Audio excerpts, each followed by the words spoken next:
এই প্রকারভেদগুলো আমাদের একটু ভালো করে জানতে হবে এবং বুঝতে হবে, কারণ আমরা দেখেছি তোমার কর্ণধারয় সমাস থেকেও যেটা হচ্ছে তোমার কি হয়, ভেতর থেকে আসে যে কোনটা উপমান কোনটা উপমিত, মধ্যপদলোপী। একইভাবে বহুব্রীহি থেকেও দেখা যায় বেশিরভাগ ক্ষেত্রে তোমার ভেতর থেকে প্রশ্নগুলো আসে, মানে প্রকারভেদ থেকে।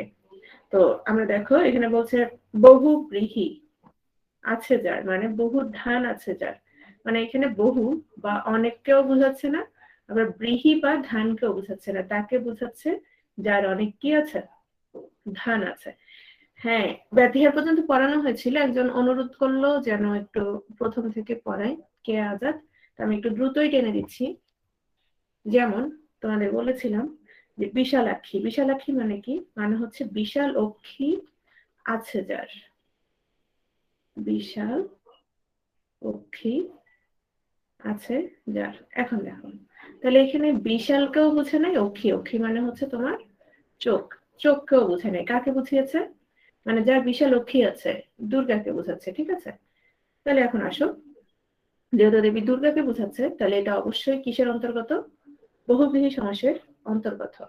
একইভাবে নীলকণ্ঠ, খেয়াল করো নীলকণ্ঠ কেমন হবে, তোমার নীলকণ্ঠ হচ্ছে নীলকণ্ঠ যার, মানে শিবকে বোঝাচ্ছে। একইভাবে তোমরা পড়েছিলে দশানন, বিনা পানি, এগুলো কি ছিল, দশানন মানে 10টা মাথাকে বুঝাই না, কাকে বুঝাই, তোমার রাবণকে বুঝাচ্ছে। হ্যাঁ, আবার বিনা পানি কাকে বুঝাচ্ছে, তোমার বিনাকে বুঝাচ্ছে না, হাতকেও বুঝাচ্ছে না, বুঝাচ্ছে তোমার সরস্বতী দেবীকে। যেহেতু অন্য কোনো মিনিং কাজ করছে সেহেতু এগুলো হচ্ছে তোমার বহুব্রীহি সমাস। বহুব্রীহি সমাস আমরা 8 প্রকার পেয়েছি। সমানাধিকরণ বহুব্রীহি, ব্যাধিকরণ, ব্যতিহার, নবহুব্রীহি, মধ্যপদলোপী, প্রত্যয়ন্ত, অলুক, সংখ্যাবাচক। আচ্ছা, নবহুব্রীহি এখানে 2 বার চলে আসছে, ঠিক আছে।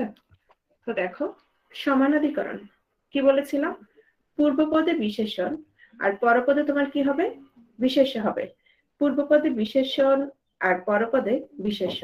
আমি একটু আগে দিয়েছিলাম একটা উদাহরণ, নীলকণ্ঠ।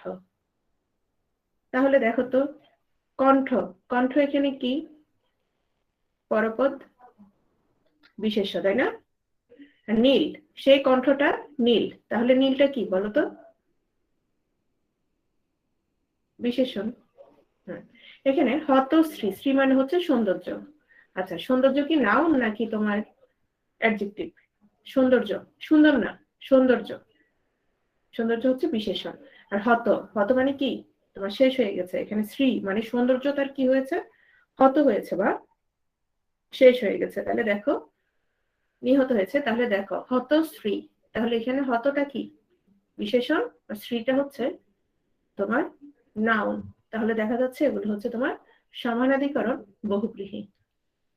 তো এরকম কিছু তোমার, যেমন ধরো অল্প বয়স্ক, কিংবা ধরো হতবুদ্ধি মানে হতবুদ্ধি যার, পক্ককেশ, পক্ককেশ যার, উচ্চশীর, উচ্চশীর যার, হ্যাঁ সুশীল মানে সুশীল যার, শীল মানে কি, শীল মানে হচ্ছে স্বভাব বা চরিত্র, ঠিক আছে। তাহলে আসো ব্যাধিকরণ বহুব্রীহি, ব্যাধিকরণ বহুব্রীহিটা দেখো, এখানে বলছে বহুব্রীহি সমাসের পূর্বপদ এবং পরপদ কোনোটি কি হবে না, বিশেষণ না, দুটোই কি হবে তোমার বিশেষ্য হবে। তাহলে একটা জিনিস খেয়াল করো তো, দুটোই যদি বিশেষ্য হয় তাহলে 80 এবং 20, 80 মানে এখানে কি দাঁত, আর 20, 20 তো 20 চেনো তোমরা। তাহলে এই দুটো একটাও দেখো তো তোমার অ্যাডজেক্টিভ কিনা।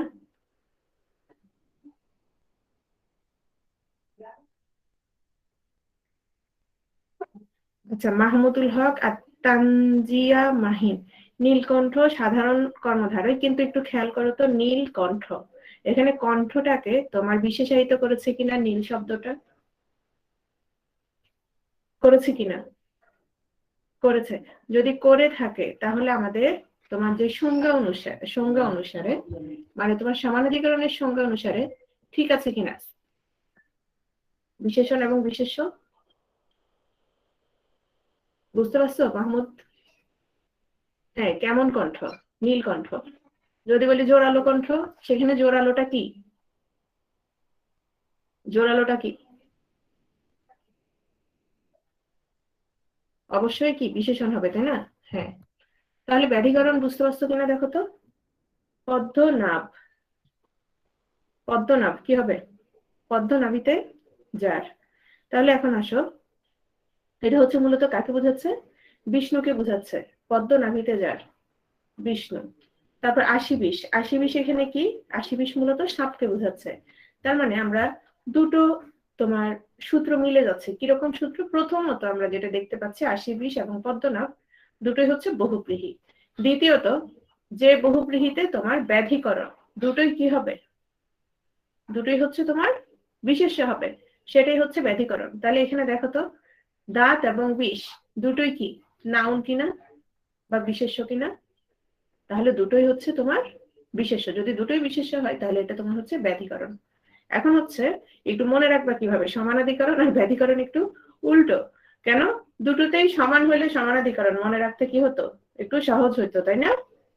মনে রাখতে সহজ হতো। এখন হয়ে গেছে পুরো উল্টো। মানে প্রথমটাতে আমরা সমানাধিকরণে কি বললাম? প্রথমটা কি হবে? প্রথমটা হচ্ছে তোমার বিশেষণ, দ্বিতীয়টা বিশেষ্য। আর ব্যাধিকরণে আমরা কি বললাম? ব্যাধিকরণে বললাম দুটোই কি হবে? দুটোই তোমার নাউন। হ্যাঁ, ব্যতিহার। ব্যতিহারের মতো সহজ আমার মনে হয় আর একটাও নাই, এবং ব্যতিহার থেকে উদাহরণ আসেও। এবং আমার মনে হয় ব্যতিহার উদাহরণ আসলে তোমরা সবাই পারবা। পারবা না? তোমার কি হচ্ছে? তোমার হচ্ছে পরস্পর সাপেক্ষ ক্রিয়ার ভাব প্রকাশ করবে। হ্যাঁ, সাপেক্ষ ক্রিয়ার ভাব মানে কি? যেটা তুমি একা করতে পারবে না, তোমার আরেকজনের সাথে কি করতে হবে? আরেকজন তোমার সাথে যুক্ত হতে হবে। যেমন কোলাকুলি, হাতাহাতি, চুলাচুলি। এখন কোলাকুলি তুমি একলা একলা দাঁড়িয়ে থাকলে কোলাকুলি হবে? চুলাচুলি দেখলেই অর্থাৎ আহমেদ খুশি হয়ে গেছে, মেয়েদের বিষয় তো চুলাচুলি একটু মেয়েরাই বেশি করে, তাই না? আর ছেলেরা তো হকি স্টিক, লাঠি এগুলো আছে, বাস আর কোনো ঝামেলা নাই। তাহলে দেখো, ক্রিয়ার পারস্পরিক অর্থে ব্যতিহার বহুব্রীহি হয়। এই সমাসে পূর্বপদে আ হচ্ছে এবং পরপদে ই যুক্ত হচ্ছে, এটা একেবারে সহজ। এই যে হাতা এবং হাতি, ঠিক আছে? তাহলে হাতাহাতি, কানাকানি, ঠেলাঠেলি, দেখা দেখি, ঘুষাঘুষি। তো ঘুষাঘুষি শুনলে নিশ্চয়ই মেয়েরা খুশি হবে, কারণ ঘুষাঘুষি কে করে বেশি? ছেলেরা করে। আমার এক পরিচিত ছেলে, উনি আমাদের কাকা হয়, অনেকে চিনবে। আব্বাস কাকা ইয়েতে ছিল, কি বলে, 6M ক্লাবে ছিল। তারপরে এরকম আরো অনেক, ধরো অনেকে আছে।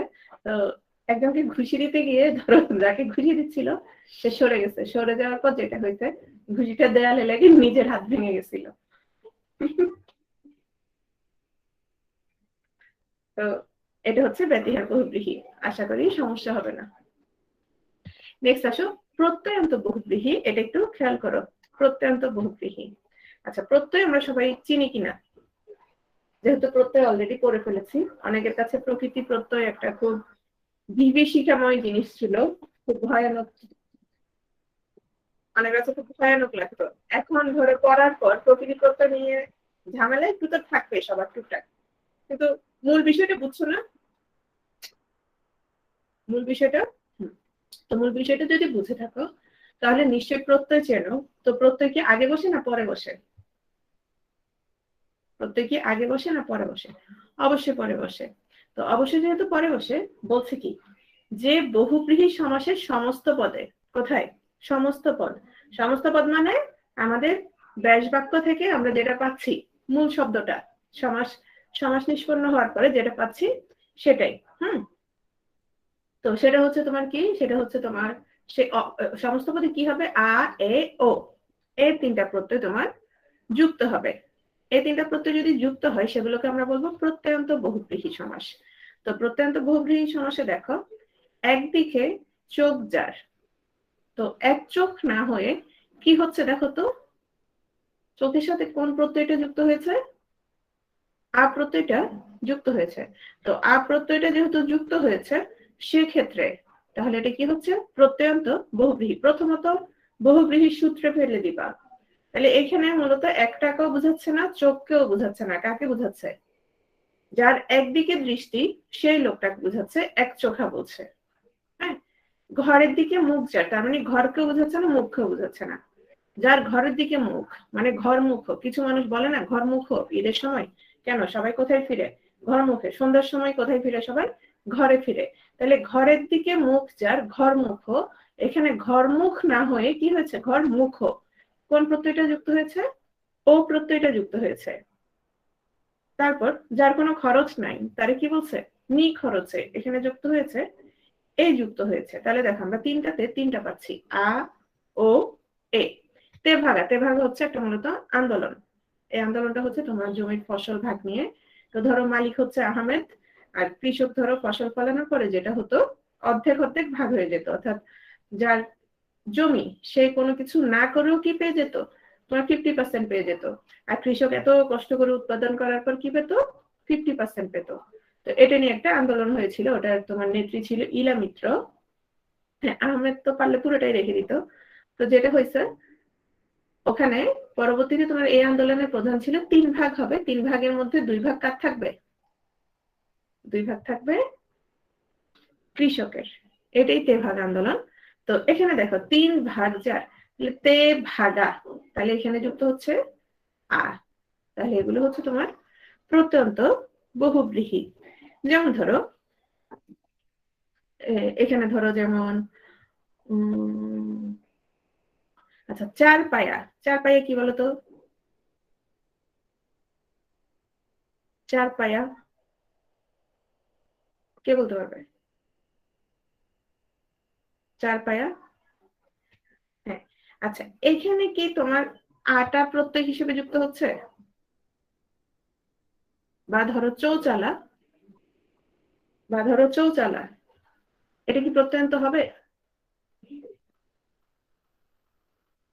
এটা প্রত্যয়ন্ত হবে কিনা, এটা প্রত্যয়ন্ত হবে না। এটা কোনটা হবে, 4 পায়া বা চৌচালা সংখ্যাবাচক বহুব্রীহি। এখানে তোমার যে চাল, সেটার সাথে চালার সাথে তোমার আটা যুক্ত হয়নি, প্রত্যয় হিসেবে কি হয়নি, যুক্ত হয়নি। বুঝছো বিষয়টা? তাহলে চৌচালাটা কিন্তু তোমার কিসের মধ্যে আসবে না, প্রত্যয়ন্ত বহুব্রীহির মধ্যে আসছে না। নেক্সট আসো মধ্যপদলোপী বহুব্রীহি। বহুব্রীহি সমাসের ব্যাখ্যার জন্য ব্যবহৃত বাক্যাংশের কোন অংশ যদি সমস্ত পদের লোপ পায়, তবে সেটাকে আমরা কি বলবো, সেটাকে আমরা বলবো মধ্যপদলোপী বহুব্রীহি। খেয়াল করো, এখান থেকে উদাহরণ আসে, এখান থেকে উদাহরণ আসে মধ্যপদলোপী বহুব্রীহি থেকে। কেন, মধ্যপদলোপী বহুব্রীহির সাথে তোমার 3-4টা উদাহরণ অনেকে অলুক বহুব্রীহি নামে বিভিন্ন বইতে আছে। তাহলে একটু কনফিউশনটা ক্লিয়ার করার জন্য মনোযোগ দাও। বলছে কি, বহুব্রীহি সমাসের ব্যাখ্যার জন্য, হ্যাঁ, ব্যবহৃত বাক্যাংশের কোনো অংশ যদি সমস্ত পদে লোপ পায়, তাহলে দেখো তো তোমার যেমন ধরো বিড়াল চোখী, তাহলে বিড়ালের ন্যায় চোখ যে নারীর, এখানে বিশাল একটা ব্যাস বাক্য কিনা বলো তো, বিশাল ব্যাস বাক্য কিনা, অনেক বড় একটা ব্যাস বাক্য। কারণ কি, এখানে বিশাল একটা বাক্য কেন দিতে হয়েছে, তোমাকে টোটাল সমাজটা কি করার জন্য, ব্যাখ্যা করার জন্য। যেমন ধরো বউ ভাত, বউ ভাত মানে কি, বউ যোগ ভাত, মানে বউ আসলেই ভাত বেশি খাবে, বউ আসলেই সংসারে টাকা বেশি লাগবে। মানে এমন একটা অবস্থা যে বেটা বিয়ে করলে তো টাকা লাগবে, মানে মানে বউ সব ভাত খাই ফেলবে, সব টাকা বউ খরচ করে ফেলবে, এরকম। কিছু কিনছে ঘরে, ধরো বাজার আনছে, বা ধরো একটা টেলিভিশন কিনছে, বলে কি বিয়ে করছে, বউ আনছে এই জন্য। বউ কি বসে বসে সারাদিন টিভি দেখবে? তাহলে দেখো, এই শোনো, বিয়ের জন্য বা বউ পালার জন্য টাকা পয়সা লাগে না, এটা মনে রাখো, ঠিক আছে?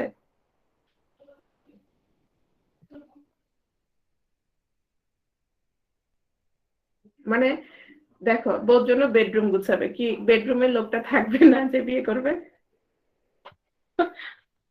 খালি বউ বউ বউ মনে করে বউর পেছনে সব খরচ। তাহলে দেখো এখানে কি হচ্ছে,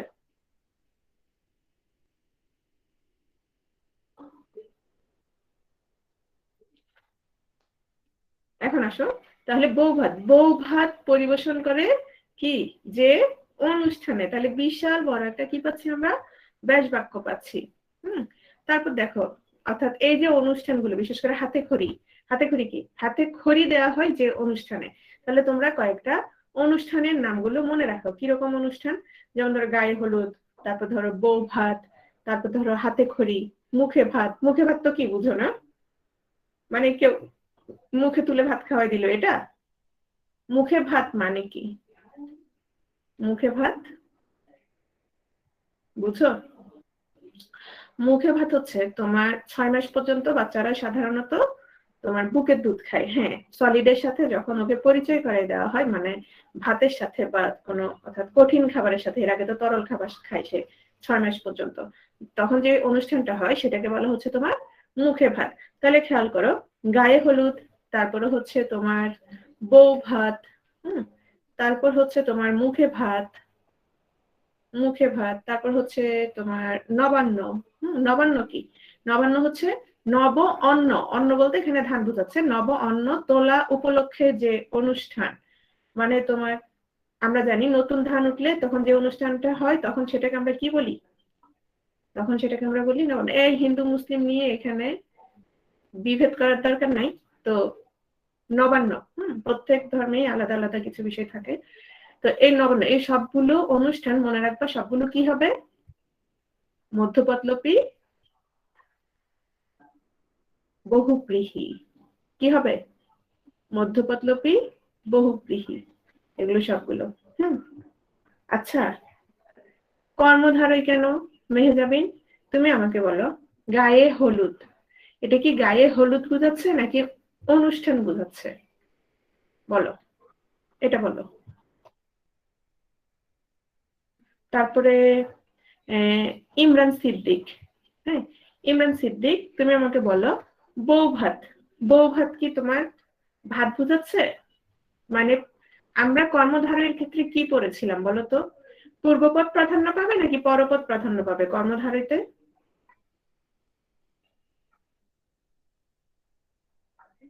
এই আহমেদ, কথা চুপ করো এখন, আগে বলো কোনটাতে কোনটা প্রাধান্য পাবে? কর্মধারয়তে কোনটা প্রাধান্য পাবে? পরপদ প্রাধান্য পাবে। এখন আমাকে বলো, বউ ভাতে কোনটা প্রাধান্য পাচ্ছে? বউ ভাতে কোনটা প্রাধান্য পাচ্ছে? বউ প্রাধান্য পাচ্ছে নাকি ভাত প্রাধান্য পাচ্ছে? বউ প্রাধান্য পাচ্ছে তৃপ্তি, নাকি একটা প্রাধান্য পাচ্ছে না? বউ ভাত একটা কিসের নাম? বউ ভাত একটা কিসের নাম? অনুষ্ঠানের নাম। তো যদি বউ ভাতের অনুষ্ঠানের নাম হয়, মানে অন্য কোনো অর্থ তোমার এখানে প্রাধান্য পায়, আমাদের সূত্র অনুসারে সেটা কোন সমাস হবে? সূত্র অনুসারে আমাদের সেটা কোন সমাস হবে যদি অন্য কোনো অর্থ প্রাধান্য পায়? বহুব্রীহি হবে। তাহলে সেটা কি কর্মধারয় হবে? যারা বলছিলে কর্মধারয়, আমার কথাটা বুঝছো কিনা তোমরা? যাদের কনফিউশন ছিল, যাদের কনফিউশন ছিল বিষয়টা বুঝছো? এখন ধরো অনেক বইতে এটা সেটা দেয়া আছে, দরকার নাই তো। আচ্ছা, বই থাকলে সমস্যা নেই, আমার কথা হচ্ছে তোমরা বুঝছো কিনা সেটা বলো।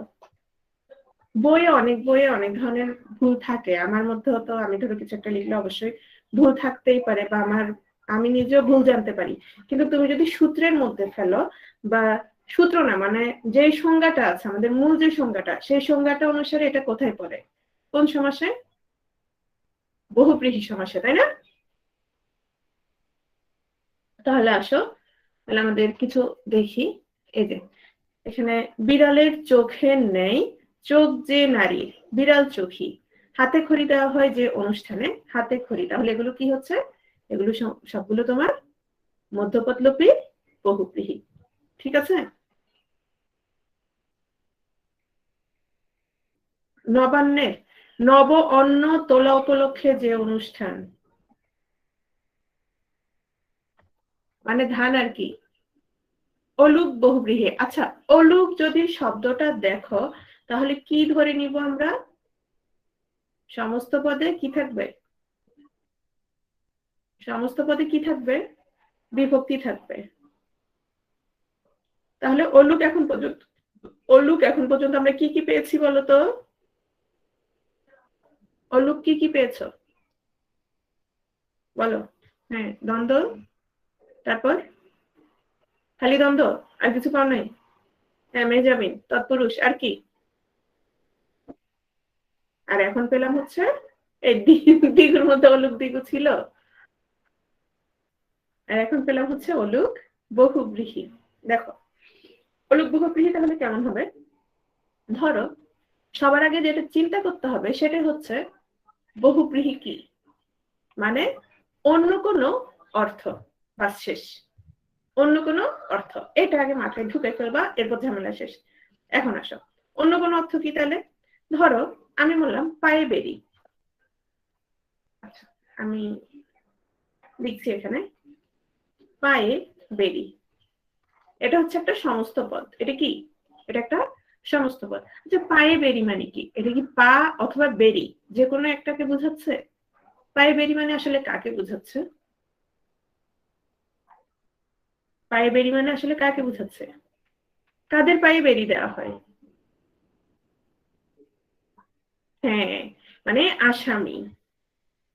তাহলে এখন দেখো তো, শব্দটা পা কেও বোঝাচ্ছে না, বেরিকেও বোঝাচ্ছে না, কাকে বোঝাচ্ছে? আসামিকে বোঝাচ্ছে। আসামি যদি হয় তাহলে এটা কি সমাস আগে সেটা বলো, প্রকারভেদ পরে। যদি আসামিকে বা কয়েদিকে বোঝায় তাহলে এটা কি সমাস? বহুব্রীহি সমাস, তাই না? এখন আসো, শব্দটা হচ্ছে পা, পা আর কি বেরি, কিন্তু সমস্ত পদে আমাদের কি আছে? পায়ে বেরি, পায়ে বেরি। হ্যাঁ, তাহলে আমাদের কি রয়ে গেল এখানে? আমাদের কি রয়ে গেল? এ বিভক্তিটা রয়ে গেল। এ বিভক্তি যেহেতু সমস্ত পদে রয়ে গেছে এবং এটা যেহেতু অন্য কোনো অর্থ প্রকাশ করছে, তাহলে আমরা এটাকে কোথায় ফেলে দিব? অলুক বহুব্রীহিতে। কে কে বুঝো নাই? বুঝছো কিনা? আগে বহুব্রীহি চিহ্নিত করবা, এরপর সংজ্ঞানুসারে তুমি কোনটাতে পড়বে সেটাতে নিয়ে ফেলবা। তোমার কি বিশেষণ বিশেষ্য, নাকি বিশেষ্য বিশেষ্য, নাকি পারস্পরিক, হ্যাঁ, নাকি ধরো তোমার প্রত্যয় যুক্ত হচ্ছে, এভাবে তুমি। তাহলে দেখো, যেমন ধরো গলায় গামছা, গলায় গামছা, গলায় গামছা বলতে কাকে বোঝাচ্ছে? মানে হচ্ছে ধরো যারা চতুর্থ শ্রেণীর কর্মচারী, কিংবা ধরো হাতে বেরি। হাতে বেরিও কি? পায়ে বেরি যেমন আসামি, হাতে বেরিটাও কি আসামি। হ্যাঁ, তারপর হচ্ছে তোমার কানে কলম। দেখো তো, শব্দটা হচ্ছে মূলত কি কান, তাই না? কিন্তু কানে কলম, আমরা জানি ধরো যারা কাঠ মিস্ত্রি, রাজমিস্ত্রি, বিশেষ করে কাঠ মিস্ত্রি, ওরা কানের মধ্যে কিন্তু একটা কি গুজে রাখে বলতো? কাঠ মিস্ত্রি কানে একটা কলম গুজে রাখে, তাই না? কাঠ মিস্ত্রি। হ্যাঁ, তারপর ধরো কাঁখে কলসি। কাঁখে কলসি কাদের? বিশেষ করে গ্রামে যারা থাকে, তোমার গ্রাম্য বধূ, তাদের কাঁখে কলসি থাকে। হাতে ছড়ি, হাতে সরি, হাতে ছড়ি। তাহলে হাতে কার ছড়ি থাকে? যিনি অন্ধ, তাই না? অন্ধকে বোঝাচ্ছে। হ্যাঁ, হাতে ছড়ি বয়স্কদের বা অন্ধদের। তাহলে দেখো, গায়ে পড়া মানে কি? গায়ে পড়া, গায়ে পড়া মানে ঠাস করে গিয়ে একজনের গায়ে পড়লাম, বিষয়টা এটা না। মানে হচ্ছে তোমার অযাচিত, মানে একজনকে শুধু শুধু গায়ে পড়ে উপদেশ দিচ্ছে, সে নিজে কিন্তু করতেছে না, সে নিজে পড়ালেখা করে না, কিছু না, চাকরি বাকরি নাই, কিন্তু আরেকজন যে পড়াশোনা করছে তারে খুব জোরে উপদেশ দিচ্ছে, বেশি বেশি পড়বা, হম, বেশি বেশি পড়ালেখা করবা। এরকম অনেক আছে। তারপরে যেমন অনেককে দেখা যায়, ধরো ফেসবুকে কেউ একটা স্ট্যাটাস দিল, ওখানে যায় একটু জ্ঞান ঝেড়ে আসে শুধু শুধু অকারণে। তো দেখো, অলুক বহুব্রীহিটা তাহলে বুঝা গেছে। আমাদের কি পাবো? প্রথমত আমরা তোমার অন্য কোনো অর্থ প্রাধান্য কিনা দেখবো। যদি অন্য কোনো অর্থ প্রাধান্য পাই, এরপর আমরা দেখবো আমাদের সমস্ত পদে কি আছে কিনা, বিভক্তি রয়ে গেছে কিনা। হ্যাঁ, তাহলে যে বহুব্রীহি সমাসে পূর্ব বা পরপদের কোনো পরিবর্তন হয় না, তাকে অলুক বহুব্রীহি বলে। অলুব্রীহি সমাসে সমস্ত পদটি বিশেষণ হয়।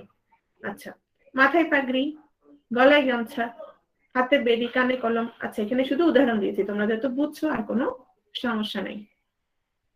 সেটা তো অবশ্যই আগে তুমি তো কোন সমাস বের করতে হবে, না হলে কেমনে। সংখ্যাবাচক নিয়ে আমার মনে হয় আর বলার কিছু নেই, না? সংখ্যাবাচক সবাই বুঝে গেছো না? আমি দ্বিগুর সময় তোমার সংখ্যাবাচক নিয়ে, সরি, দ্বন্দ্ব সমাসের সময় কখন আলোচনা করলাম? দ্বিগুর সময় আলোচনা করেছি, দ্বিগুর সময় আলোচনা করেছি। কেউ বুঝো নাই এমন কেউ থাকলে লিখো, কারণ আমি চাই না যে একজনেরও কোনো প্রবলেম থাকুক। সংখ্যাবাচক বহুব্রীহি, সংখ্যাবাচক বহুব্রীহি।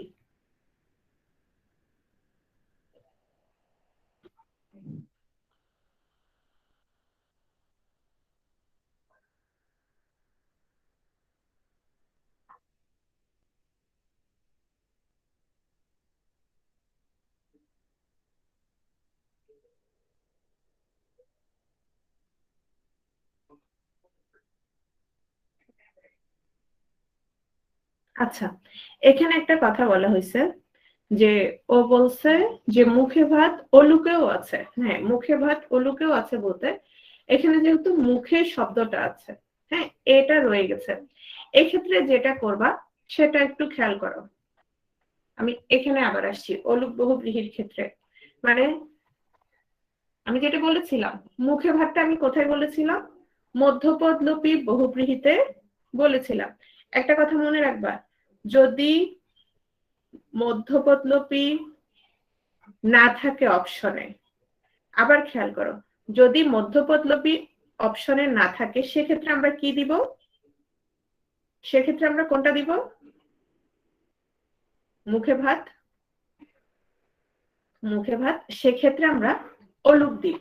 ঠিক আছে, কিন্তু এখানে একটা বিশাল অংশ কিন্তু তোমার কি হচ্ছে, মধ্যপদটা লোপ পাচ্ছে। বিশাল একটা অংশ, মুখে ভাত দেয়া হয় যে অনুষ্ঠানে, বিশাল একটা অংশ তোমার কি পাচ্ছে, লোপ পাচ্ছে। এবং যেহেতু লোপ পাচ্ছে, হ্যাঁ, আমাদের এটা হচ্ছে মধ্যপদ লোপী বহুব্রীহি বলাই শ্রেয়, বলাই উচিত। কিন্তু যদি অপশনে না থাকে মধ্যপদ লোপী বহুব্রীহি, সেক্ষেত্রে আমরা উত্তর কোনটা করব? সেক্ষেত্রে আমরা উত্তর করব অলুক। ঠিক আছে? আচ্ছা, সংখ্যাবাচক বহুব্রীহিতে চলে আসি। সংখ্যাবাচক বহুব্রীহিতে দেখো যেটা বলছিলাম, তোমার পূর্বপদ সংখ্যাবাচক এবং পরপদ বিশেষ্য হলে সমস্ত পদটি বিশেষণ বুঝালে তাকে সংখ্যাবাচক বহুব্রীহি বলে। সবার আগে আমাদের যেটা দরকার সেটা হচ্ছে সংখ্যাবাচক বহুব্রীহিতে আমাদের সবার আগে যেটা দরকার সেই বহুব্রীহির বিষয়টা, মানে অন্য কোনো অর্থ কি পাবে? অন্য কোনো অর্থ প্রাধান্য পাবে। আর আমরা দ্বিগুতে কি দেখেছিলাম? দ্বিগুতে আমাদের হচ্ছে পূর্বপদ না পরপদ প্রাধান্য পাই? দ্বিগুতে,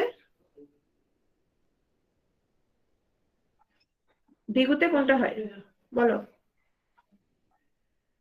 দ্বিগুতে হচ্ছে পরপদ প্রাধান্য পাবে, কিন্তু বহুব্রীহিতে হচ্ছে তোমার অন্য কোনো অর্থ প্রাধান্য পাবে। সেক্ষেত্রে যেমন 10 গজি বলতে কি বুঝায়? যার 10 গজ পরিমাণ যার, হ্যাঁ। কিংবা ধরো আমি যেটা বলেছিলাম, যেমন ধরো 12 হাতি, 12 হাতি মানে কি? 12 হাতি মানে সারি বুঝিয়েছিলাম, হ্যাঁ, 12 হাত পরিমাণ যার। তারপর হচ্ছে 55। আচ্ছা, 10 আনন হচ্ছে যার 10 মাথা, মানে হচ্ছে কে? রাবণ, হ্যাঁ। আর 55 হচ্ছে কি? পঞ্চ আনন যার, মানে শিব। 55 হচ্ছে শিব, না দুর্গা না, দুর্গার তো হাত 10টা, দুর্গার হচ্ছে 10 হাতি, হ্যাঁ।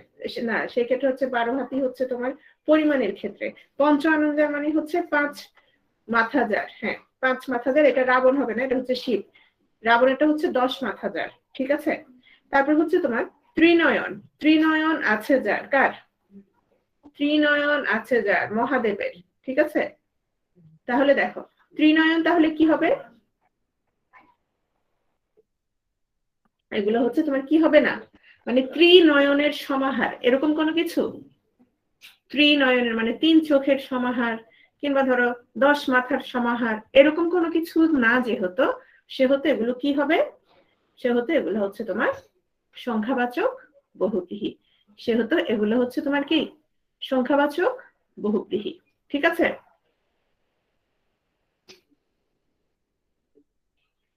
নেক্সট আসো, ন বহুব্রীহি। ন বহুব্রীহির সাথে আমাদের কি কি হবে না বলতো? ন বহুব্রীহির সাথে আমরা কোনটাকে মিলিয়ে ফেলবো না? আমরা ন আর কি পড়েছি? ন তৎপুরুষ পড়েছি। সেক্ষেত্রে আমাদের সবার আগে আবারও চিন্তা করতে হবে বহুব্রীহির বিষয়টা। ন জ্ঞান যার, অজ্ঞান মানে যার কি নাই, জ্ঞান নাই। এখন ধরো, এখন ধরো আহমেদ সুন্দর একটা মেয়ে দেখে হঠাৎ কি কি হারে ফেলছে? হঠাৎ কি হারে ফেলছে? জ্ঞান হারে ফেলছে। এখন সে যেহেতু জ্ঞান হারে ফেলছে, আমি যদি বলি অজ্ঞান, এটা কাকে বুঝাবে? জ্ঞান না থাকাকে বুঝাবে নাকি আহমেদকে বুঝাবে? আহমেদকে বুঝাবে। এটা কাকে বুঝাবে? আহমেদকে বুঝাবে, যার কোনো উপায় নাই। যার কোনো কি নাই, উপায় নাই, নাচার, নাই চারা যার, নির্ভুল চার, নির্ভুল। ধরো আসিফ এমন ভাবে পরীক্ষা দিয়েছে, মানে প্রিলিতে এমন ভাবে পরীক্ষা দিছে, সে 200-তে 200টা কি করে আসছে, 200-তে 200টা কারেক্ট করে আসছে। হ্যাঁ, তাহলে আমরা তাকে কি বলছি, নির্ভুল। তাহলে এখানে নির্ভুল আমরা কাকে বলছি, ভুল না থাকাকে বলছি নাকি আসিফকে বলছি? বা কিছু মানুষ আছে একেবারে অর্থাৎ এমন ভাবে চলে জীবনে কোনো ভুল করে না, এমন ভাবে একদম খুব একেবারে পারফেকশনিস্ট, মানে সে একদম ঠিকভাবে চলে। তাহলে আমরা বলি না যে একবারে নির্ভুল, অথবা তার কাজ একেবারে নির্ভুল, তাহলে কাকে বলি আমরা? যার কাজ একেবারে নির্ভুল তাকে আমরা বলছি, সেই লোকটাকে বলছি যে তিনি একেবারে নির্ভুল। হ্যাঁ, তিনি একদম নির্ভুল। এই শোনো আহমেদ, তোমাদের ভাইয়া নির্ভুল না। হ্যাঁ, মানে ছেলেরা জীবনে একটাই ভুল করে, সেটা হচ্ছে এই তুমি যাকে জিজ্ঞেস করো না কেন, সেটা যদি তোমার বাবা, চাচা, মামা, কাকা, এবং তুমিও যদি বিয়ে করো, তোমার কি মনে হবে জানো? জীবনে একটাই ভুল করছি, কি? এই মহিলাটাকে বিয়ে করছি। আর মহিলারা জীবনে একটাই ভুল করে থাকে, কি জানো? এই লোকটাকে বিয়ে করছি। বুঝছো? সব মহিলা বলে যে জীবনে একটাই ভুল করছি, তো বাপেরে বিয়ে করছি। হ্যাঁ, তোমার বিয়ে করে ভুল করছি, সারা জীবন তোমার বিয়ে করে কি আমি পস্তাইলাম। বিষয়টা হচ্ছে এটা। তো এটা বুঝছো কিনা বলো তো, নবহূগৃহীটা? হ্যাঁ, এক্ষেত্রে হ্যাঁ অমিয় একটা কথা বলছে, যার থাকলে বহুব্রীহি, আর যার না থাকলে কি হচ্ছে, না থাকলে তৎপুরুষ। এখানে যার বলতে এখানে মূলত তো তোমার যেহেতু অন্য কোনো অর্থ বুঝাচ্ছে, অন্য কাউকে বুঝাচ্ছে, সেহেতু এটা তোমার, যেমন ধরো বেহায়া, নেই হায়া যার, নীলাজ নেই লাজ যার, নির্দয়, নির্দয় কি হবে, নেই দয়া যার, নিষ্কলঙ্ক, তাহলে নিষ্কলঙ্ক এখানে কি হবে, নিষ্কলঙ্ক, যার কোনো কি নাই, যার কোনো কি নাই, কলঙ্ক নাই, তাহলে নেই কলঙ্ক যার। যেমন ধরো অসীম, নেই সীমা কি, নেই সীমা যার, মানে এখানে তোমার অন্য কাউকে বোঝাচ্ছে, না থাকাটাকে বোঝাচ্ছে না। বুঝছো? যেমন নেই পরোয়া যার, কি হবে বলতো, নেই পরোয়া যার, ব্যাপরোয়া, ব্যাপরোয়া। বুঝছো বিষয়টা? তাহলে নেই অক্ষর যার, কি হবে, নিরক্ষর। আমরা বলি না ওই লোকটা একেবারে নিরক্ষর। হ্যাঁ, তাহলে ওই লোকটাকে বুঝাচ্ছি যে তার কোনো কি নাই, অক্ষর নাই, সে অক্ষর, তার অক্ষর জ্ঞান নাই। ঠিক আছে? নির্ভীক তাহলে কি হবে, কোন সমাস হবে নির্ভীক বলতো, নির্ভীক, নির্ভীক কি হবে, নেই ভয় যার, ভেরি গুড। হ্যাঁ, নেই ভয় যার, তাহলে যার ভয় নেই তাকে আমরা কি বলছি, নির্ভীক বলছি। তাহলে এগুলো কি সমাস, এগুলো সবগুলো হচ্ছে ন বহুব্রীহি সমাস। তাহলে ন তৎপুরুষ আর ন বহুব্রীহি, এই দুটো নিয়ে তোমাদের প্যাচ লাগবে কিনা আমাকে বলো তো।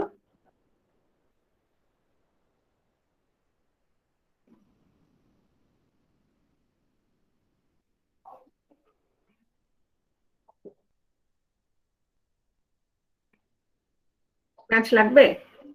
আচ্ছা, এখানে ন তৎপুরুষ কিভাবে হবে, বেহায়া, ধরো বেহায়া কি আমরা লোকদেরকে বলি নাকি হায়া না থাকাকে বলি, কোনটা? আচ্ছা, এখন দেখো, যেমন ধরো বললাম অনর্থ, অনর্থ মানে কি, বা অনর্থক। হ্যাঁ, যেটাতে কি নাই, যেটাতে কি নাই, অর্থ নাই। এখন এটা কি কোনো লোককে বুঝাইছে, এটা কোনো লোককে বুঝিয়েছে, লোককে বুঝায় নাই। কিন্তু বেহায়া কাকে বুঝাইছে, বেহায়া, বেহায়া লোককে বুঝিয়েছে। তাহলে বেহায়া কি হবে বলতো, নেই হায়া যার, তাহলে কোনটা হবে, অবশ্যই না বহুব্রীহি হবে। ওকে, তাহলে আমরা নেক্সটটাতে চলে যাই, নিত্য সমাস। আমাদের শেষের দিকে কিন্তু, আমাদের আবার কারক বাকি আছে, বিশাল লম্বা কিছু টপিক বাকি রয়ে গেছে, একটু দ্রুতই যাই, যদি আস্তে আস্তে যাচ্ছি আসলে দ্রুত বলে বলে। নিত্য সমাস কি, তোমার এগুলোর ব্যাস বাক্য হয় না, কি হবে না, ব্যাস বাক্য হয় না।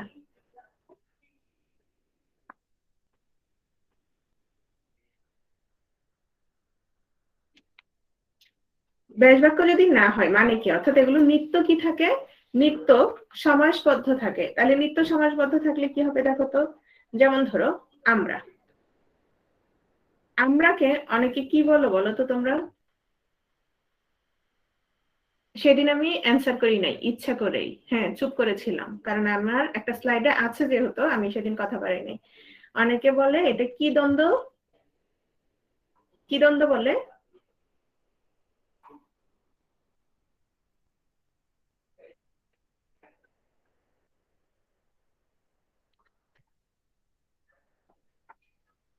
আবার অনেকে বহুপদীও বলে, বহুপদী দ্বন্দ্ব বলে, হ্যাঁ আবার একশেষও বলে। আচ্ছা, সেক্ষেত্রে আমরা মনে রাখবো এটা হচ্ছে কি সমাস তোমার, এটা হচ্ছে নিত্য সমাস আবার এক্সেস সমাস। তবে বেশিরভাগ ক্ষেত্রে তোমার নিত্য সমাসের ক্ষেত্রে আসে, সাধারণত এই এক্সেস সমাস, সুপ সুপা সমাস এগুলো আসে না, এগুলো পড়ারও তেমন কোনো দরকার নাই। আমি তোমাদের যে উদাহরণগুলো একদম তোমাদের বিসিএস এ যে আসে, যে যে প্রশ্নগুলো দেখছো, ওখানে এই ধরনের কোনো প্রশ্ন ছিল? ওখানে প্রশ্ন ছিল না, কিন্তু নিত্য সমাস থেকে আসে। তো নিত্য সমাসগুলো যেটা করবে, এগুলো হচ্ছে তোমার পদগুলো অটো সমাসবদ্ধ থাকে, এগুলোর কি দরকার হয় না, ব্যাস বাক্যের দরকার হয় না। যেমন ধরো গ্রামান্তর, দেশান্তর, দর্শন মাত্র, গ্রহান্তর, কালসাপ, আমরা, 92। তো এটা একটু কিভাবে মনে রাখবা দেখো, তুমি অন্তর বা মাত্র এটা মনে রাখবা। কি মনে রাখবা? অন্তর মাত্র। তাহলে অন্তর মাত্র যদি মনে রাখো, কয়টা মনে থাকবে দেখো তো? গ্রামান্তর, দেশান্তর, গ্রহান্তর। কি কি? গ্রামান্তর, গৃহান্তর, দেশান্তর, তারপর ধরো লোকান্তর। লোকান্তর, ঠিক আছে? লোকান্তর মানে কি? অন্য লোক। হুম। গ্রামান্তর অন্য গ্রাম। তারপর দর্শন মাত্র হচ্ছে কেবল দর্শন। তারপর হচ্ছে গৃহান্তর, অন্য গৃহ। আর হচ্ছে দুটো মনে রাখবা, আমরা এবং 92 কালসাপ। আমরা কালসাপ, এটা একদম সহজে মনে রাখতে পারবো নিজেদেরকে কালসাপ হিসেবে। ঠিক আছে, এগুলো হচ্ছে নিত্য সমাস। চলে আসো প্রাদি সমাসে। প্রাদি সমাস বুঝতে অনেকের একটু অসুবিধা হয়। সেক্ষেত্রে একটা জিনিস দেখো, প্র, প্রতি, পরি, অনু, এই চারটা প্রভৃতি অব্যয়ের সঙ্গে যদি কৃত প্রত্যয় সাধিত, আবার কি বিশেষ্য, কৃত প্রত্যয় সাধিত বিশেষ্যের সমাস হয়, তখন সেটাকে আমরা বলবো প্রাদি সমাস। খেয়াল করো, প্র, প্রতি, পরি, অনু। এখন আসো, ধরো বচন। বচন, বচন মানে কি? বচন মানে বলতো, বচন কি? বচন, হ্যাঁ কথা। বচন মানে হচ্ছে কথা।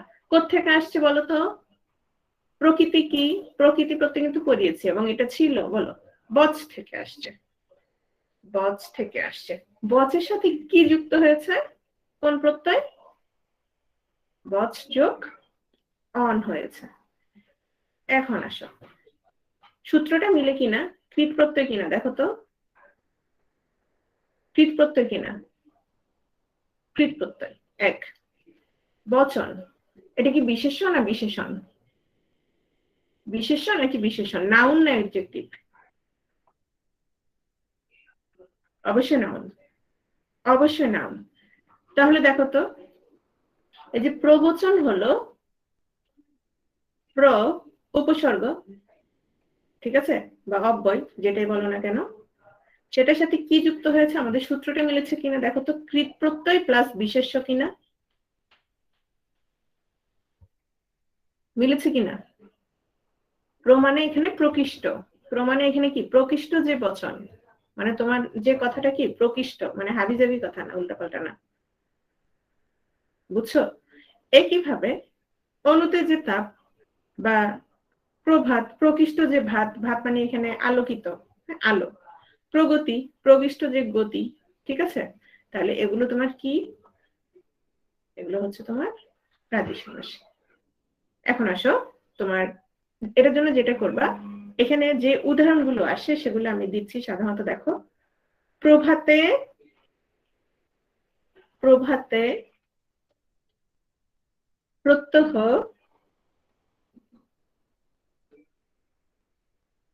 তোমার পরিভ্রমণ, প্রগতি। আচ্ছা, এগুলো আমি এটা স্লাইডে নাই, কয়েকটা রাখো, আর একটা স্লাইডে আলাদা করে আমি লিখে দিয়ে দিব স্লাইড দেওয়ার সময় তোমাদেরকে, ঠিক আছে? একটা ছড়া সহ লিখে দিয়ে দিব প্রাদি সমাস।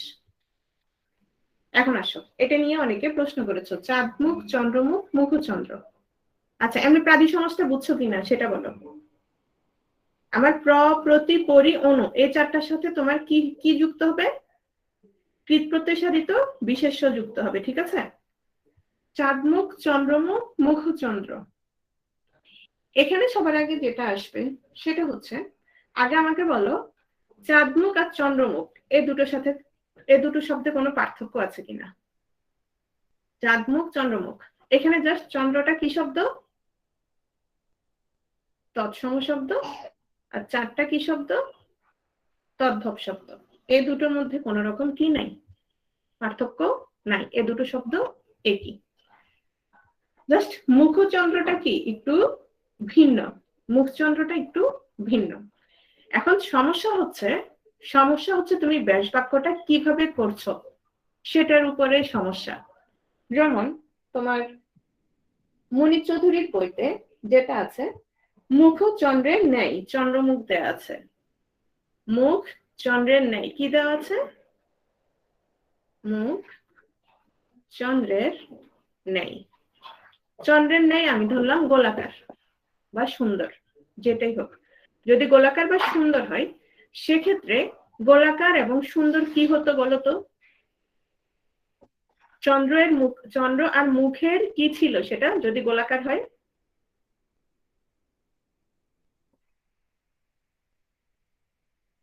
যদি গোলাকার হয় বা ধরলাম সুন্দর, হ্যাঁ সেটা হচ্ছে সাধারণ গুণ। হ্যাঁ, সাধারণ গুণ বা মিল, তাহলে সেটা হচ্ছে সাধারণ গুণ। এখন আসো, উপমানের সাথে যদি তোমার সাধারণ গুণের কি হয়, সমাস হয়, যদি সাধারণ গুণের সমাস হয় সেটাকে তোমরা কি বলবা? উপমান। মুখ কিসের নেই? চন্দ্রের নেই, মানে চন্দ্রের সাথে কার তুলনা দিচ্ছে এখানে? উপমানকে। উপমান হচ্ছে চন্দ্র, উপমান হচ্ছে চন্দ্র। তাহলে মুখ চন্দ্রের ন্যায়, এখানে কিন্তু সাধারণ গুণের উল্লেখ নাই। যেহেতু সাধারণ গুণের উল্লেখ নাই, মুখ চন্দ্র, তাহলে মুখচন্দ্র কোনটা হচ্ছে? মুখচন্দ্র কোনটা হচ্ছে? উপমিত হবে। খেয়াল করো, তাহলে মুখচন্দ্র কোনটা হবে? উপমিত হবে, কারণ এখানে সাধারণ গুণ একটাও নাই। কোনটা? গোলাকার বা সুন্দর একটাও নাই। সেক্ষেত্রে আমাদের সূত্র মতে কোনটা হচ্ছে? ধরলাম উপমিত।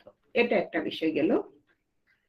চন্দ্রমুখ দেখো, বলছে যদি তুমি এভাবে করো যে চাঁদ রূপ মুখ বা চাঁদের মতো, অর্থাৎ রূপ যদি হয়, মানে তুমি যদি চাঁদের সাথে মুখের কি তুলনা করো? অভিন্নতা তুলনা করো, একই রকম তুলনা করো, সেক্ষেত্রে কোনটা হচ্ছে বলতো? সেক্ষেত্রে হচ্ছে তোমার রূপক কর্মধারয়। হ্যাঁ, সেক্ষেত্রে তোমার কি হবে? সেক্ষেত্রে তোমার হচ্ছে রূপক কর্মধারয় হচ্ছে। এখন আসো,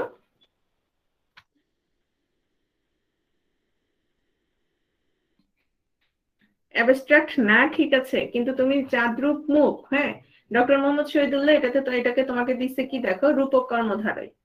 চাঁদের মতো বা চাঁদের ন্যায় মুখ, এটা হচ্ছে তোমার উপমিত কর্মধারয় দিচ্ছে। কেন? কারণ চাঁদের মতো বা চাঁদের ন্যায় মুখ যদি হয় সেখানে কি নাই, কি উল্লেখ নাই? কি উল্লেখ নাই?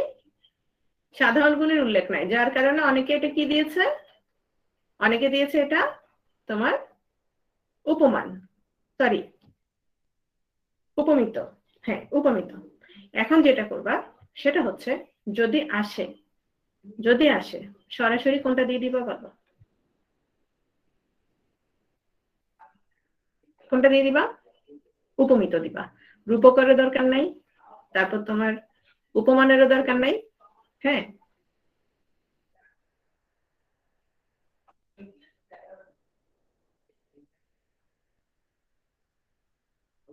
তাহলে কি হবে? উপমিত দিব। কেন উপমিত দিব? কারণ এখানে চাঁদ আর মুখ, কিন্তু আমাদের এখানে সাধারণ কি নাই, সাধারণ গুণের কি নাই, উল্লেখ নাই। এবং যেহেতু তোমার মুনির চৌধুরীর বইটা বেশিরভাগ ক্ষেত্রে ফলো করা হচ্ছে, সেটা তো তোমার উপমিত। এবং হ্যাঁ, সেটা তো তোমার উপমিত। অন্যান্য বইতেও যেমন দেখো ডক্টর হায়াত মাহমুদ কোনটা দিয়েছে? উপমিত দিয়েছে, এবং বেশিরভাগ ক্ষেত্রে অনেকেই উপমিত দিয়েছে। দেখো উপমিত উপমিত, যার কারণে আমরা এটা কি দিব? চাঁদমুখ চন্দ্রমুখ মুখচন্দ্র, কোন সমাস দিব? উপমিত। বোঝা গেছে? বিষয়টা বুঝছো কিনা, কেন এটা নিয়ে ঝামেলা?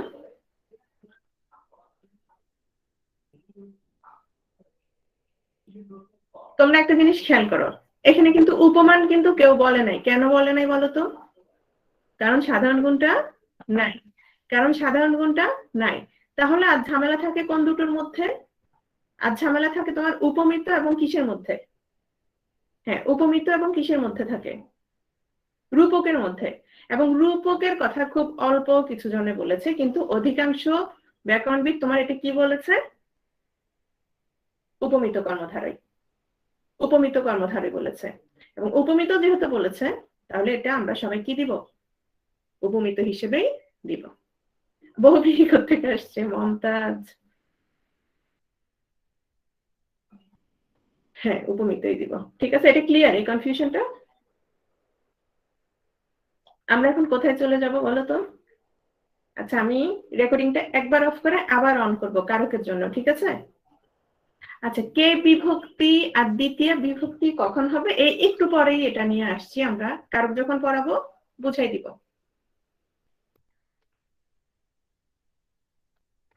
লেখাগুলো আচ্ছা, তোমাদের তো স্লাইড দেওয়া হয়ে গেছে তাই না সমাসের?